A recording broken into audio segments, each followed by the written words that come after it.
Noong 1582, sa isang sulok ng mundo na halos walang nakakaalam, may nangyari. Hindi ito nasa mga libro ng kasaysayan ng Japan. Hindi rin ito itinuturo sa mga paaralan sa Pilipinas. Pero ito ay totoo.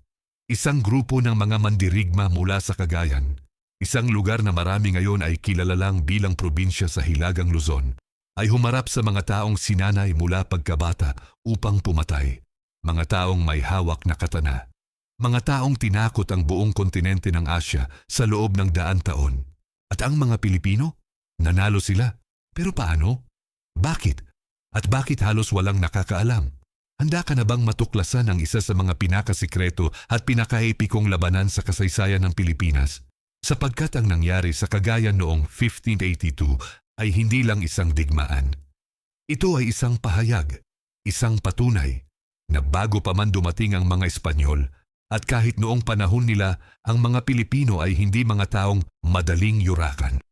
Simulan natin. Ang mundo, bago ang labanan, unang kailangan nating intindihin ang mundo noong 1582. Dahil ang mundo noon ay ibang-iba sa ating mundo ngayon. Sa Japan, ang panahon ng Sengoku, ang panahon ng digmaang sibil, ay halos matapos na. Mga dekada ng walang tigil na pakikidigma ang humubog sa mga mandirigmang Hapones na maituturing na pinakamahusay sa mundo. Ang kultura ng Bushido, ang daan ng mandirigma, ay hindi lang isang kaugalian. Ito ay isang relihiyon. Ang katana ay hindi basta armas. Ito ay kaluluwa. Sa Pilipinas naman may ibang kwento. Noong 1565, dumating si Miguel Lopez de Legazpi at sinimulan ang kolonyal na pamamalakad ng Espanya sa Kapuluan. Sa loob ng 17 taon, marami na ang nagbago. Ang mga Espanyol ay nagtatayo ng mga kuta, nagbibigay ng mga batas, nagpapalit ng mga paniniwala. Ang mga katutubong Pilipino, mga datu, mga mandirigma, mga mangangalakal ay kailangang mag-navigate sa isang bagong realidad. Pero ang mga Hapones, sila ay may sariling agenda. Sa panahon na iyon, ang mga Japanese pirates, kilala bilang Woku o Wako, ay naghahasik ng lagim sa buong baybayin ng Asya. Hindi sila basta-basta mga tulisan. Marami sa kanila ay mga dating mandirigma, mga ronin, mga samurai na nawala ng Panginoon, na naging pirates dahil sa kadahilan ng pang-ekonomiya at pang-politika. Sila ay organisado, sila ay armado, at sila ay walang awa. At noong 1580s, sila ay nakarating sa Pilipinas. Ang pagdating ng mga Wako sa Cagayan, ang Cagayan Valley, ang malawak na lambak sa Hilagang Luzon na dinidiligin ng Ilog Cagayan, ay isa sa mga pinakamayamang lugar sa Kapuluan noong panahon na iyon. Mayaman sa pagkain, mayaman sa likas na yaman, at malayo sa mga Espanyol sa Maynila. Para sa mga Wako, ito ay perpekto. Simula noong kalagitnaan ng 1570s, unti-unting dumating ang mga Hapones sa Cagayan. Una ay bilang mga mangangalakal, nagbebenta ng bakal, tela at iba pang kalakal mula Japan. Pero ang kalakalan ay mabilis na naging dominasyon. Ang mga Wako ay nagsimulang magtatag ng kanilang sariling presensya sa lugar. Nagtatayo ng mga istasyon, kumukuha ng buwis mula sa mga lokal, ginagamit ang lakas upang kontrolin ang kalakalan. At ang mga residente ng Cagayan, sila ay nagsimulang dumaan sa isang bagay na pamilyar sa atin ngayon, pananakop. Noong 1580, ang sitwasyon ay naging kritikal. Ang mga Wako sa ilalim ng liderasyon ng isang taong tinawag ng mga Espanyol na Taifusa, ang tawag ng ibang pagkakataon ay Taifusu o Taifu, ay naging halos ganap na naghahari sa karamihan ng baybayin ng Cagayan. Pinipigilan nila ang mga Pilipino at Espanyol na makapagkalkal ng kanilang sariling likas na yaman. Kinuha nila ang bahagi ng ani. At ang sino mang tumutol, hindi na muling nakita.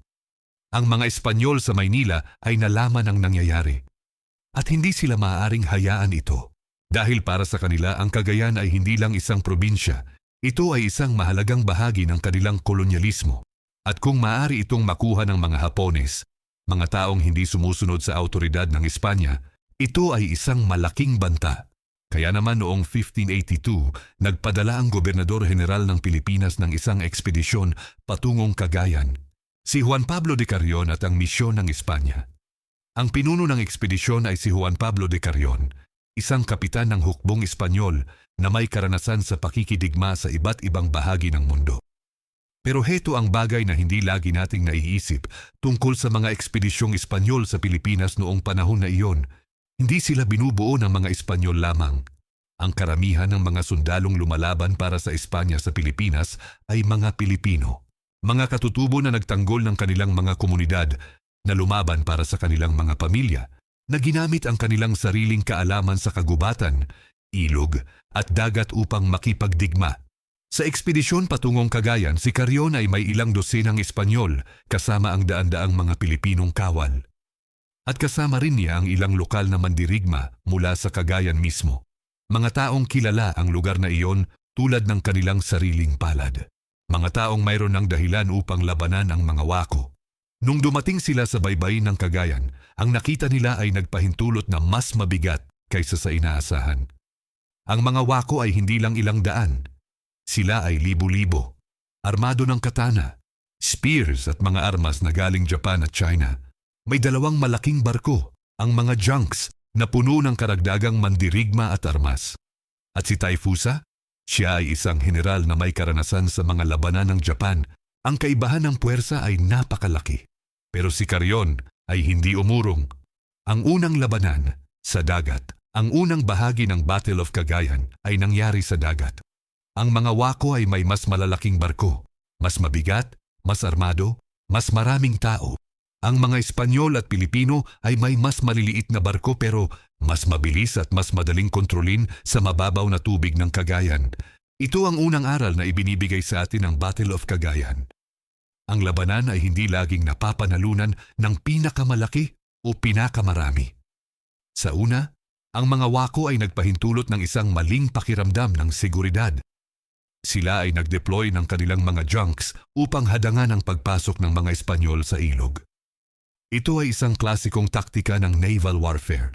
Kontrolin ang choke point at kontrolin mo ang labanan. Pero ang mga Pilipinong mangingisda at mangingisda na kasama ng hukbo ay nagbigay ng isang bagay na walang anumang mapa ang makapagbibigay. Kaalaman. Alam nila ang mga alternatibong landas. Alam nila kung saan mababaw ang tubig. Alam nila kung paano gamitin ang agos ng ilog bilang kalamangan. Ang unang naval engagement ay nagresulta sa pagkatalo ng isang mahalagang junk ng mga wako. Hindi ito isang malaking tagumpay sa papel. Isang barko lamang. Pero ito ay nagpadala ng mensahe. Ang mga Espanyol at ang kanilang mga kaalyado ay hindi madaling tatakot. At dito magsisimula ang isang bagay na mas mahalaga kaysa sa naval tactics. Dito magsisimula ang psychological warfare. Ang sandali ng pagbabago. Luzon Warriors. Hinto muna tayo dito. Dahil sa puntong ito ng kwento, maraming dokumentasyon ang tumutukoy sa isang bagay na dapat nating pag-usapan ng mas detalyado. Sino talaga ang mga mandirigmang Pilipino na humarap sa mga samurai? At ito ang bahagi ng kasaysayan na halos walang nag-aasikaso na talakayin. Ang mga katutubo ng Cagayan at ng ibang bahagi ng Luzon noong ika-16 na siglo ay hindi walang kultura ng pakikidigma. Mayroon silang mga gawin ng digmaan na mahal na at pinahusay sa loob ng maraming siglo. Ang kali, o arnis o eskrima, ang katutubong sistema ng pakikidigma ng Pilipinas ay isa sa mga pinakakomprehensibong sistema ng paglalaban sa buong mundo. Hindi ito basta suntukan o pagsaksak. Ito ay isang kumpletong sistema na sumasaklaw sa paggamit ng espada, baston, kutsilyo, sibat at kahit kamay lamang. At ang pinakainteresanteng bahagi, ang sistema ng kali ay nagbibigay ng higit na kahalagahan sa lason at paksyon, sa pagkuha ng kalamangan sa isang sitwasyon, kaysa sa puro lakas. Ito ay isang sistema ng pakikidigma na dinisenyo para sa mas maliit na tao laban sa mas malaking tao. Para sa mas mabilis na tao laban sa mas armadong kaaway. Dagdag pa rito, ang mga mandirigmang Pilipino ay may kaalaman sa poison-tipped weapons, mga pana at sibat na may lasong nakuha mula sa mga lokal na halaman na nagdulot ng karagdagang sakit ng ulo para sa sino mang humarap sa kanila. At ito ang isa pang bagay. Ang mga lalaking Pilipino noong panahon na iyon ay nagsimulang mag-armado mula pagkabata. Hindi lang ito isang kaugalian ng pakikipaglaban. Ito ay isang bahagi ng pang-araw-araw na buhay. Pumunta ka sa kabundukan para mag-ani? Dala mo ang espada? Pumunta ka sa dagat para mangisda? May sandata ka. Ang mga wako sa lahat ng kanilang training at disiplinang militar ay hindi inaasahang haharapin ang mga katulad nito sa isang lugar na akala nila ay madaling mapipigilan. Ang labanan sa lupa. Kapag nagtatagpo ang espada at kalis matapos ang naval engagements, lumipat ang labanan sa lupa. At dito nagbago ang lahat. Sa isang open battlefield, ang mga samurai ay may mapanganib na kalamangan. Ang kanilang disiplina, ang kanilang armor, ang kanilang training sa katana at si spear, lahat ito ay dinisenyo para sa open combat. Ito ang uri ng labanan na alam nila. Ito ang uri ng labanan na pinaghandaan nila mula bata pa. Pero ang labanan sa Cagayan ay hindi open battlefield. Ito ay bundok, kagubatan, ilog, lugar na kilala ng mga Pilipino ngunit hindi ng mga Hapones. At dito ang taktikal na kaalaman ng mga lokal na mandirigma ay naging isang sandata na walang katumbas na pera. Ang mga Pilipino ay gumamit ng kanilang kalamangan sa terrain. Lumabas sila mula sa mga lugar na hindi inaasahan ng mga wako. Gumamit sila ng mga ambush tactics na pinarami ang kanilang epekto. At ang kanilang mga sandata, lighter, mas mabilis, mas angkop sa close quarters combat sa mahirap na terrain, ay naging mas epektibo kaysa sa mabibigat na armor at mas mahabang espada ng mga Hapones sa naturang kapaligiran. Mayroong isang partikular na engagement na paulit-ulit na binabanggit sa mga historical na record. Isang harap-harapan labanan kung saan ang mga mandirigmang Pilipino ay gumamit ng isang teknik ng pagpapalabas. Drawing out ang kaaway mula sa kanilang posisyon at pagkatapos ay biglang pagtakas upang gawing vulnerable ang kaaway na nagpahinto ng pag-abante ng mga wako at nagbukas ng pinto para sa isang counterattack. Ito ay hindi buhol-buhol na fighting. Ito ay intelektual na pakikidigma. At ito ang nagpahintulot na magsimulang lumiko ang alon ng labanan. Ang huling labanan at ang pagkatalo ng mga wako. Pagkatapos ng ilang mga engagements, sa dagat at sa lupa, ang sitwasyon ay naging malinaw para kay Tayfusa. Hindi niya inaasahang ito. Ang akala niya ay ang mga Pilipino at Espanyol ay aatras. Ang akala niya ay ang kanyang reputasyon. Ang reputasyon ng mga wako bilang mga mapanganib na mandirigma ay sapat na upang takutin ang mga kalaban. Pero hindi sila natakot. At sa sandaling naunawaan ni Tayfusa na ang laban ay hindi magiging madali, nagkaroon ng isang bagay na talagang hindi niya inaasahan. Negotiation attempt. Ayon sa ilang mga record, sinubukan ni Tayfusa na makipag-usap sa mga Espanyol, nag-alok ng mga kondisyon. Nag-alok ng posibleng pag-atras. Ang sagot ni Carrion sa wikang simpleng Espanyol na malamang ay isinalin sa Hapones sa pamamagitan ng isang interpreter. Wala kaming makikipagnegosasyon sa mga tulisan. Ang huling labanan ay nagresulta sa isang mapanganib na counterattack mula sa hukbo ng Espanya at Pilipinas. Ang mga wako na nasa isang posisyon na hindi na nila pinili at sa isang terrain na hindi nila alam ay natalo. Si Tayfusa at ang kanyang mga tira ay tumakas. Ang kanilang pagpresensya sa Cagayan ay natapos. At ang Battle of Cagayan, ang unang at tanging documented na labanan sa kasaysayan kung saan ang mga Hapones na mandirigma ay natalo ng mga puwersang Pilipino at Espanyol ay natapos. Bakit hindi ito kilala? Heto ang tanong na tiyak na pumapasok na sa iyong isip ngayon. Kung totoo ito, at ito ay dokumentado sa mga Espanyol na kolonyal na record na ngayon ay nakaimbak sa mga arkibo sa Espanya at Pilipinas, bakit halos walang nakakaalam? May ilang dahilan. Una, ang kasaysayan ay karaniwang isinulat ng mga nagtagumpay na may mas malaking boses. Ang mga Espanyol ay nagtagumpay sa Cagayan, oo, pero ang kanilang pagtuon ay sa kanilang sariling kolonyalismo, sa pagpapalawak ng kanilang kapangyarihan sa buong kapuluan. Ang Battle of Cagayan ay isang footnote sa kanilang mas malaking kwento. Pangalawa, sa Japan, ang pagkatalo sa mga barbarians, ang salitang ginamit nila para sa mga hindi Hapones, ay hindi isang kwentong gusto nilang sabihin. Walang record mula sa Japanese side ang nagdetalye ng Battle of Cagayan sa maayos na paraan. Ang mga wako, bilang mga pirates at hindi opisyal na bahagi ng Japanese state, ay madaling i-disappear sa kasaysayan. Pangatlo, Sa Pilipinas, ang kasaysayan ng kolonyal na panahon ay madalas na sinasalaysay sa pamamagitan ng lente ng Espanyol na dominasyon.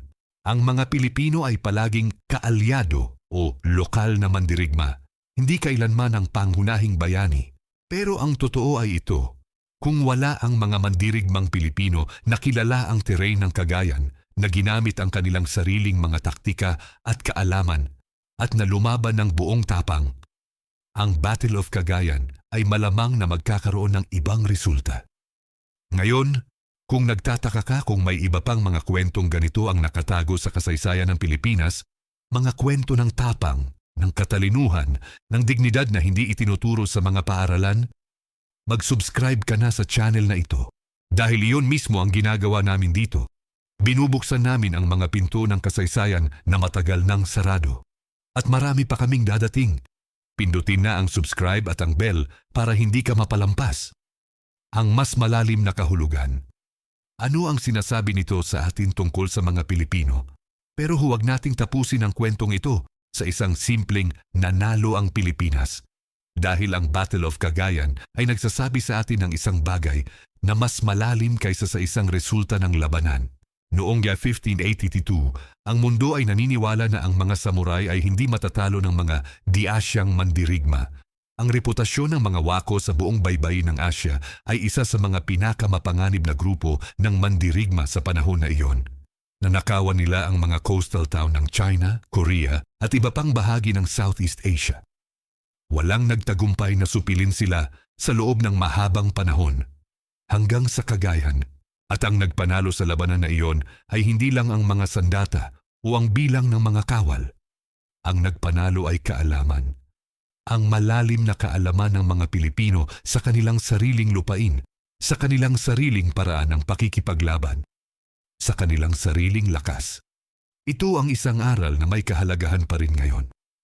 Sa isang mundo kung saan madalas nating isipin na ang lakas ay nakasalalay sa laki, sa teknolohiya, sa bilang, ang Battle of Cagayan ay nagpapaalala na may ibang uri ng lakas. Ang lakas ng kaalaman. Ang lakas ng lugar. Ang lakas ng mga taong lumalaban para sa kanilang sariling lupain. Ang mga mandirigmang iyon ng Cagayan, ang mga lalaki na tumayo sa harap ng mga samurai noong 1582, ay hindi lamang nagtagumpay sa isang labanan. Nagpatunay sila ng isang bagay tungkol sa kanilang sarili at sa kanilang mga tao, na hindi sila madaling yurakan. At kahit ngayon libu-libong taon pagkatapos, ito ay isang kwentong dapat nating dalhin sa ating mga puso. Ang katotohanan ng Cagayan ngayon, ang Cagayan ngayon ay isang maliwanag na probinsya sa Hilagang Luzon, kilala sa malawak na mga bukid ng mais at tabako, sa ilog Cagayan na isa sa mga pinakamahaba sa bansa, sa simpleng buhay ng mga tao na mahal ang kanilang lugar. Wala kang makikitang monumento sa Battle of Cagayan sa karamihan ng mga puok pasyalan doon. Wala kang makikitang malalaking tanda na nagpapaalaala sa labanan ng 1582. Pero ang lupang iyon, ang parehong lupang nadiligan ng dugo ng mga mandirigmang Hapones at Pilipino noong ika-6 na siglo, ay nandoon pa rin. At sa bawat Pilipino na nakakaalam ng kwentong ito, may isang bagay na nabubuhay muli, ang pagmamalaki, ang pagkilala. Ang katotohanan na ang tapang ng mga Pilipino ay hindi nagsimula sa mga modernong panahon. Nagsimula ito matagal na. Matagal na ang nakaraan. Sa isang baybayin ng ilog sa Cagayan, sa isang araw ng 1582, nang ang isang grupo ng mga mandirigma ay tumindig at sinabi sa mundo, "Hanggang dito lang kayo." Bilang pangwakas, ang lahat ng eksena, karakter at rekonstruksyon na nakita mo sa video na ito ay ginawa gamit ang artificial intelligence bilang isang artistikong pagpapalit ng visual para sa isang tunay na makasaysayang pangyayari. Ang mga pangunahing katotohanan ng Battle of Cagayan ay dokumentado sa mga kolonyal na record ng Espanya, ngunit maraming detalye ng tunay na labanan ay hindi ganap na naitala ng kasaysayan. Hinihikayat namin kayo na alamin pa ang kasaysayan ng Pilipinas sa pamamagitan ng mga opisyal na mapagkukunan, mga libro at mga institusyong pangkasaysayan tulad ng Pambansang Aklatan ng Pilipinas at ang Komisyon sa Wikang Filipino.